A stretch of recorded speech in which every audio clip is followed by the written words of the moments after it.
Hello, this is the Harboring Light. I'm Mary. I give a conservative take about the world around me. So, feedback is important. Please feel free to reach out to me. Questions, comments, concerns, show ideas maybe. Either email, Substack, X, and of course the comments on YouTube are greatly appreciated. All right, so audio platforms. Some of the audio platforms that I'm on Spreaker, Spotify, Pandora. I'm on iHeartRadio, Amazon Music, just to name a few. Okay, so this episode is about reality TV. Specifically, I'm going to focus on the fashion aspects of reality TV, and I'm going to center my thoughts around one show. Well, this show and then the next show after it. And so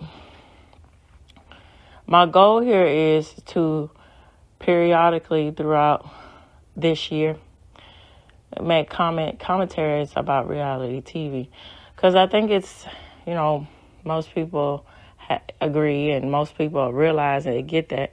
But just to do my thoughts about reality TV and do, background about it and so forth, and just get to the heart of the matter of the reasons why I think is part of the mainstream thought process and really so intertwined in popular culture, and people, for the good and the bad and the ugly of it all, it's a part of our culture. So I'm gonna dive into it. Okay, so this show centers around the show Tabatha takes over the Salon, and I'm gonna talk about that on this episode of this podcast, and then I'm gonna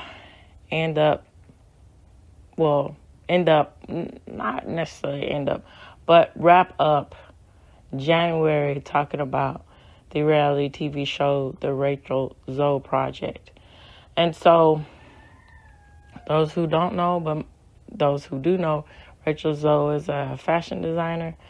And so it goes a little bit in depth about her life and all these things unfolding. But going back to what this episode is about, Tabatha takes over Salon. It focuses in on, which was very prevalent at that time, a prominent person that's, pillar or exemplary, that is. I wouldn't say pillar. That takes it on a different connotation about the aspects of, morality. Yet that goes without saying. You should have morality. You're the captain of your industry and so forth. But I digress with that. But what we're focusing here on is that she is very well established in her career, particularly with being a hair designer. And so she goes around and she pretty much helps, suffering hair salons throughout America. All right, here we go. Let's get in the cut.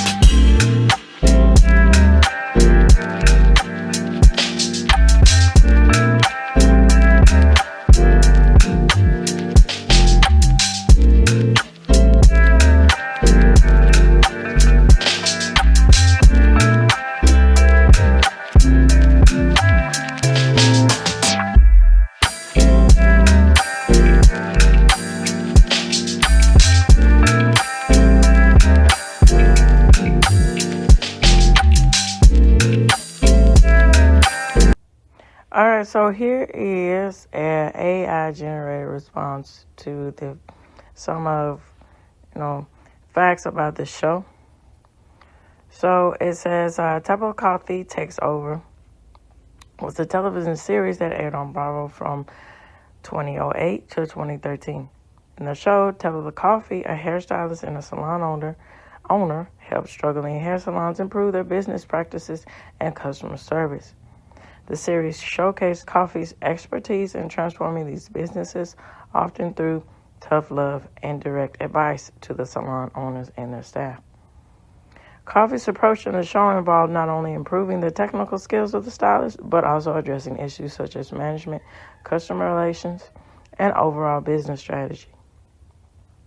She aimed to revitalize the salon and help them become more successful and sustainable. So since the conclusion of Tabatha Takes Over, Coffee has continued her work in the hair industry and expanded her reach to other businesses. She has a new series called Relative Success with Tabatha, which focuses in on helping family-owned businesses overcome personal and professional challenges to achieve their greater success. All right, so I am going to give my thoughts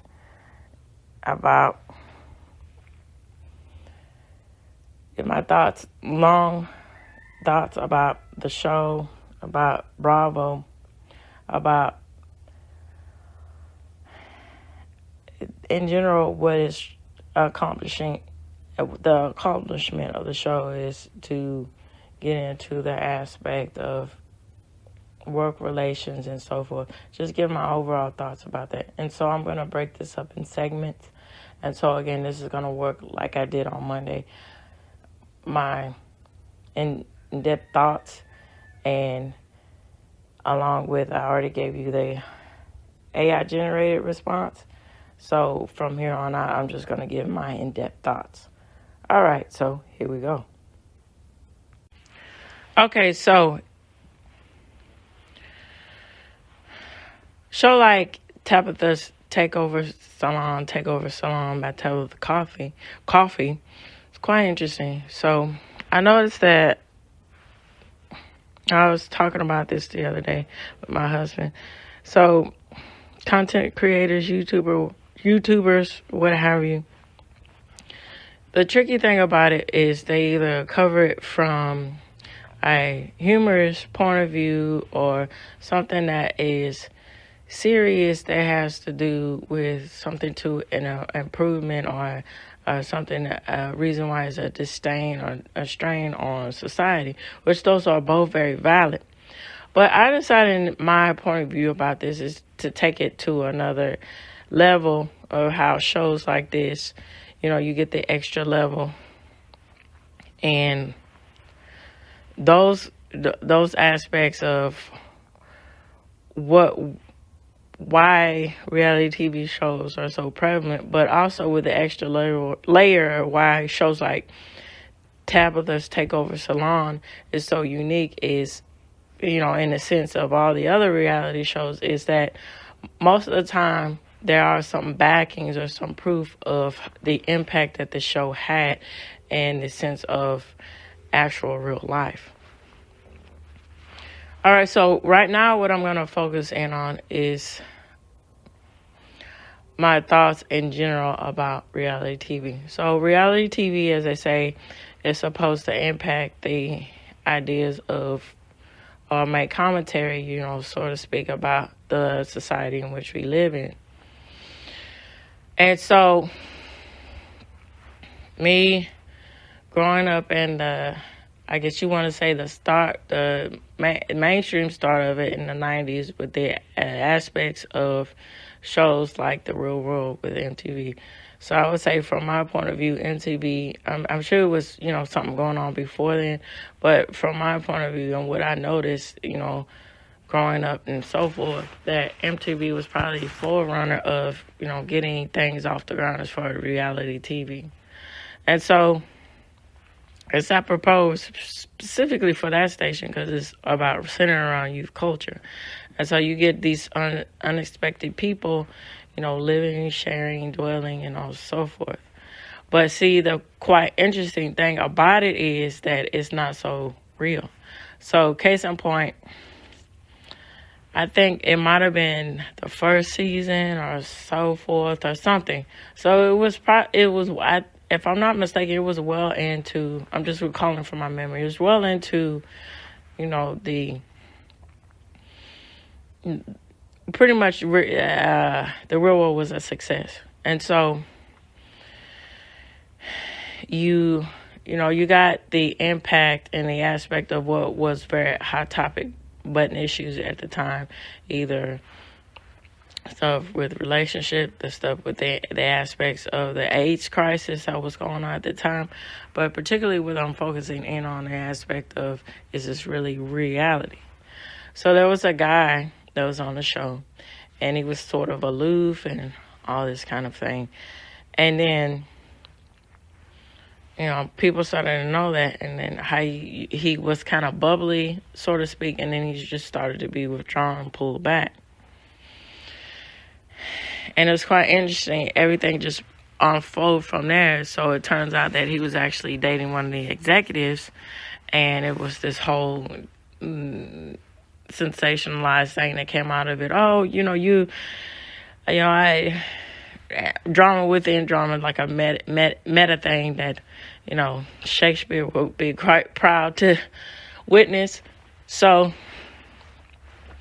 this whole thing, I gave you the inspiration, and you got to deliver, and this whole kind of thing came out of it, that he was actually seeing her, and then, he was literally in bed with producers. And so, going on to that,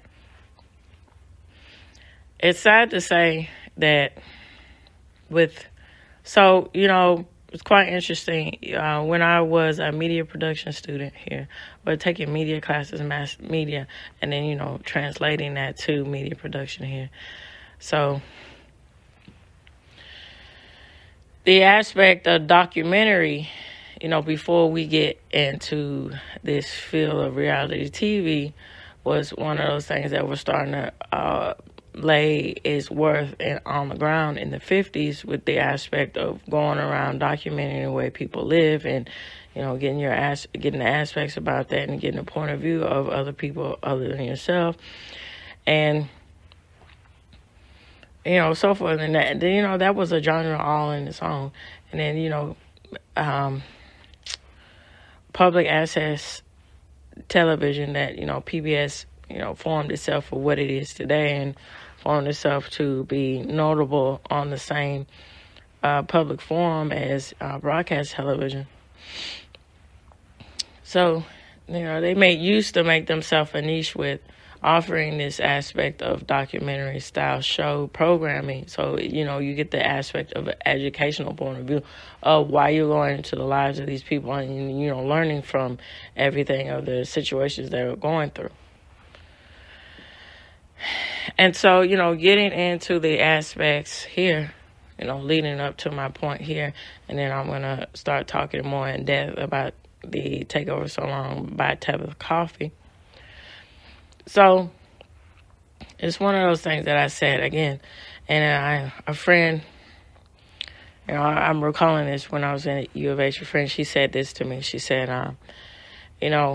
our classes are like a pseudo reality, or they are the well, when we're doing this, we were doing this competition, so to speak, and then things were at stake for it. And she was like, this is pseudo real world expectations of us, just like the hills. It's real in a sense of that it's, manufactured real. Like everything is controlled. And so that's very prevalent. And so the aspect of real life is actually boring, but sensation, thanks to heightened act as far as, these people getting that sense of breaking it down like this, seeing this scenario, putting this picture in your head here. They're all lab rats sitting around, and the mad scientist here, so to speak, controls different aspects like the temperature, or so to speak, or whatever they need to do in order to achieve a goal of rating success. And that entails with being hyperbolic with the interpersonal relationships. And so in the next half, I am going to talk about the show. And then I'm going to wrap up and talk about the aspects and of the aftermath of how this really did impact, salons. And then, using a real world example and go into depth. And then, I'm thinking about in the near future of covering when she did another show about makeover and the makeover, just particularly makeovers and so forth. And because that's a whole nother genre in itself, with the aspect of home edition or whatever, stuff like that. And then that is quite funny here, how a show like home edition, special edition, so forth, shows like that, how they, got under fire, but yet and still they managed to get other seasons. So it's prevalent to say that the aspect of really making an impact on people's life is not really all that important. What is important is the simulated aspects or idea of really improving somebody's life, but not really. So, okay, here we go. Okay, so, and Tabatha takes over. She would go to these salons. They would cry out for her help because they were either on the verge of losing, or the aspect of, which was an overall united theme, that everything there was no sense of order or direction from the manager, the owner, or so forth, or a combination of both. And out of this, you got these stories of all these people being either too personal with their interpersonal relationships and are not really having respect for where they work, or not having the right kind of rapport, or so forth. And that's quite an interesting thing, because that really relates to a lot of people as far as the aspects of customer service, and then in this case, the aspect of hair, and that, that's a sense of a luxury. And so, I'm gonna give my take about that too.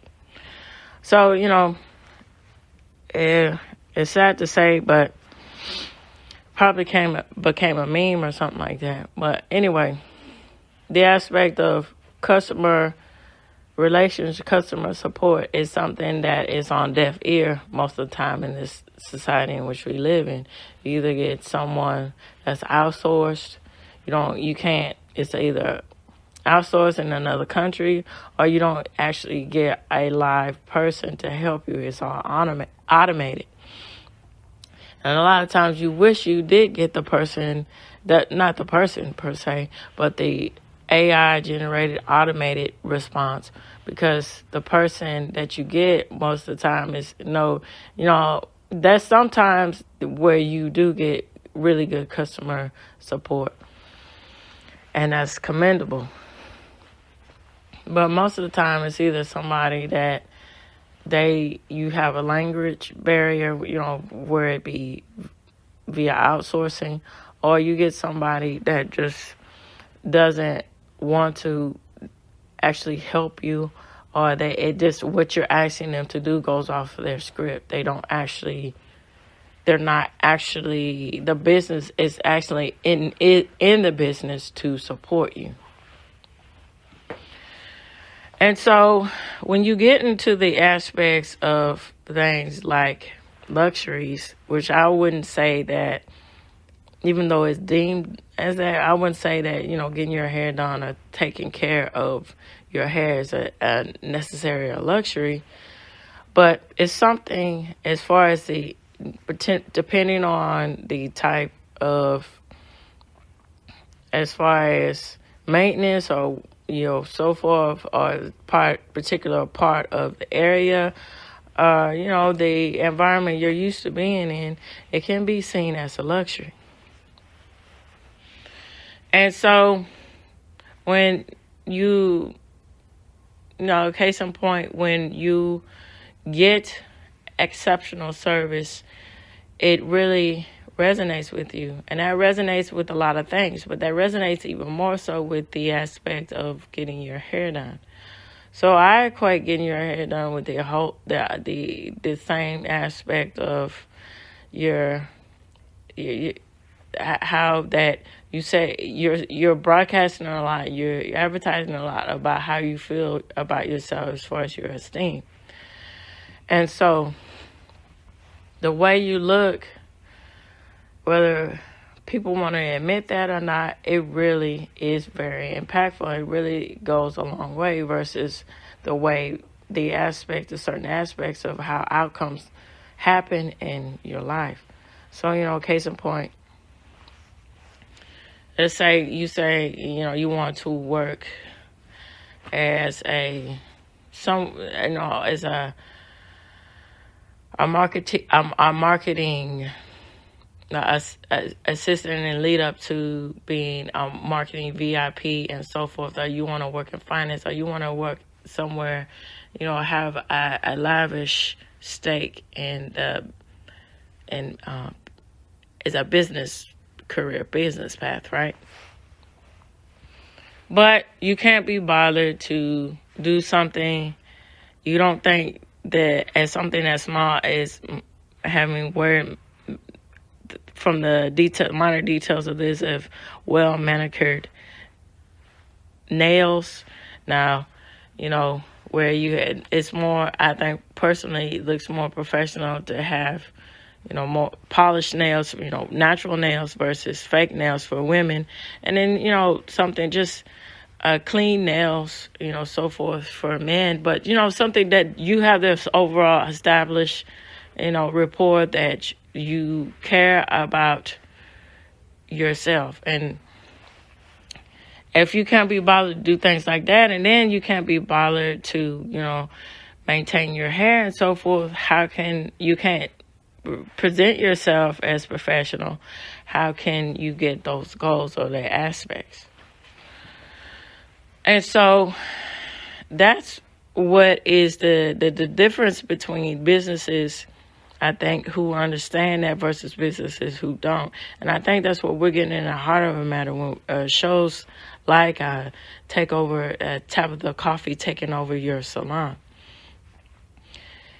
Even though it's extreme and it's not really, they as far as the aspect of nitpicking and dramatization of, the aspect of the interpersonal relationships, added drama, trying to, do that for network ratings. I think it would just, and then, Tabatha Coffee with her personality, I am gnarly,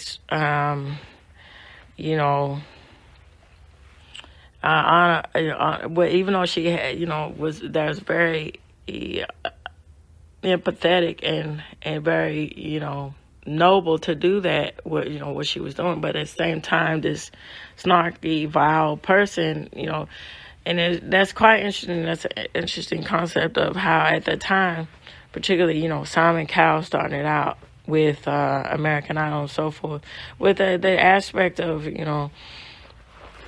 seeing this whole, the international rapport of being a loaf or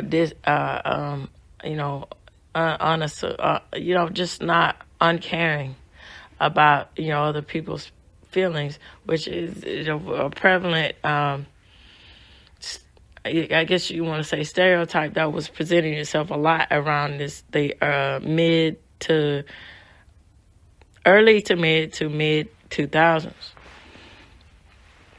And so, getting back to it, I think the show would have took a whole different route, if they just had it to where, you're going in and you're just talking to these people and you're trying to really find out what was going on, and then just get to the aspect, whether it be something from an educational point of view, whether it be something, that is a happenstance, be something that's all these umbrella terms that could come into the aspect of reality television. I think it would be more useful for that, because, again, the sensationalism of hyping up the drama takes away from the real impact that people should understand about the aspect of the beauty industry. It's not beauty. Most of the time it gets a bad rap with the aspect of being superficial, but there's a lot of value and sustainability that comes out of the impact of understanding how important it is to take care of yourself. And taking care of yourself is not only a thing that has to do with, physically with being healthy as far as your diet and so forth. And then there's another thing with gurus talking about this whole bull crap, which is in of itself can be, rolling your eyes at it, where these,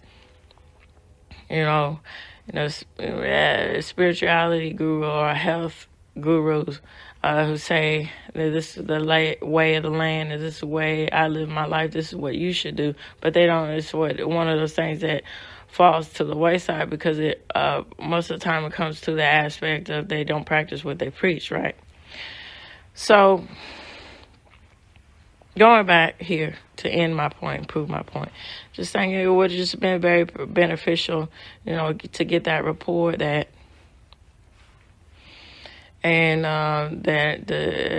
understand that when you want to go into a business, and you specifically you want to go in a business with beauty and taking care of your hair, your skin, your nails, you should have a lot of rapport and professionalism with it.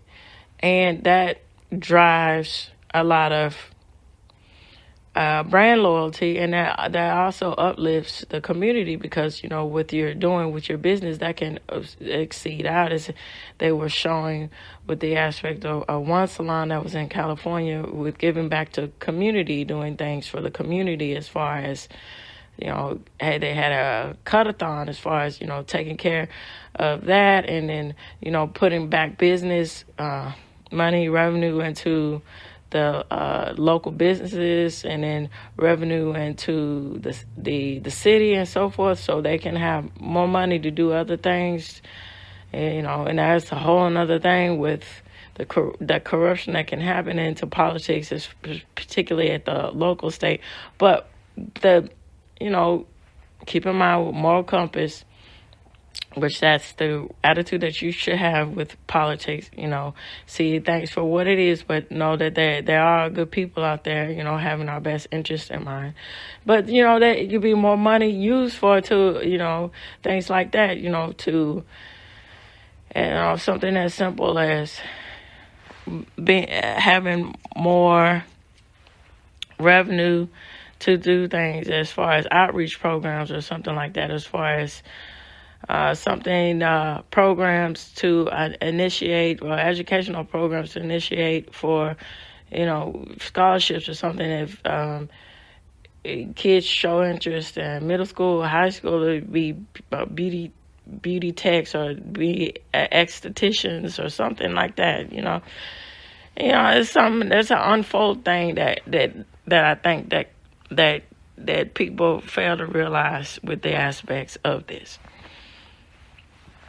But I do appreciate that for what it was, the good qualities of the show. I do appreciate that. That was, if you look beyond the whole sensationalized crap that was in it, to see it see that aspect. That really says a lot too.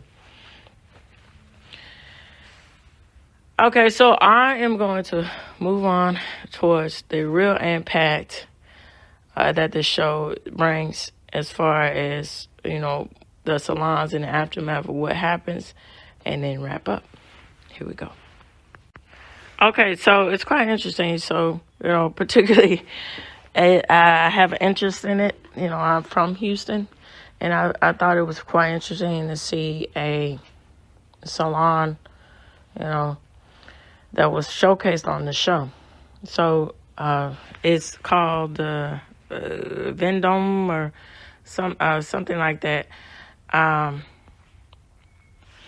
So anyway, it's on San Felipe. It's in Houston, and if you're interested in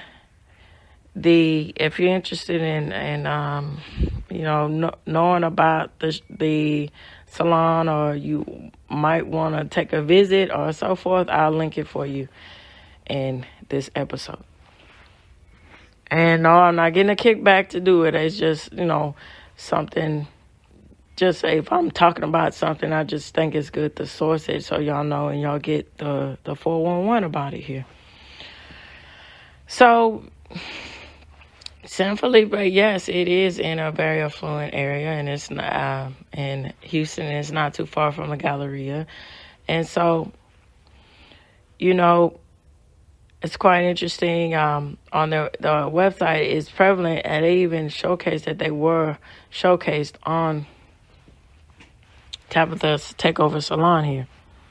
And so, again,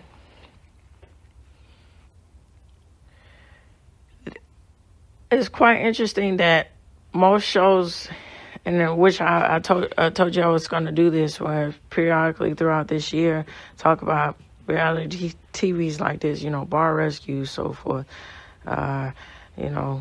Undercover Boss, or, shows like that. And so give my point of view about it. And so it's quite interesting that a lot of times either these places of business go under or they thrive. And so I think that's an extra element. And what's unique about shows like this is that you actually do have some proof, whether good or bad, about what actually, if this show actually did have some sort of impact for them. And so it seems as if for Tabatha's Takeover Salon, for this particular salon that was in Houston, it was a good impact because it's still thriving. And one of the guys, he was a stylist or something. He was one of the managers, a stylist, or so forth. He seems to be at the forefront of running it, and that's quite something to say about that. It's something to say if they wanted to pass the torch on to him, if that was the original intention, and that this was just, being on a show or writing on the wall, and then just gave them the green light to do this and so forth. But it's quite interesting, again, how, either, let's say, for instance, a bar rescue or something that goes under, or a restaurant or so forth, or a salon or a bakery or something, they go under after going on shows like that. And so that is the proof in the pudding, is if you are actually wanting this, or you actually, it's one of those things you gotta see it for what it is. It's actually, were they trying to do something just to save their business, and it was just something that was, circumstantial, that it was going to happen anyway, and, Tabatha coming into that salon wasn't going to help anyway, and they were just putting on airs here? Or is it one of those things that they did implement what she was saying, and it was, a needed success, and that was the success for them to still be open? It's one of those open question things to think about here. And so, as I wrap up, I like to know what y'all all think about the aspect of reality television when it comes to shows like this, when they have the aspect of people coming in to change your life, whether it be from a business point of view or interpersonal point of view and so forth. Do you think that's really impactful, or do you think it's just hogwash? What? So feel free to either reach out to me through email, Substack, and of course, fill up those comments on YouTube. It's greatly appreciated. All right, so this reaches the end of the Harboring Light. Tune in, turn up, and absolutely take care. Bye-bye.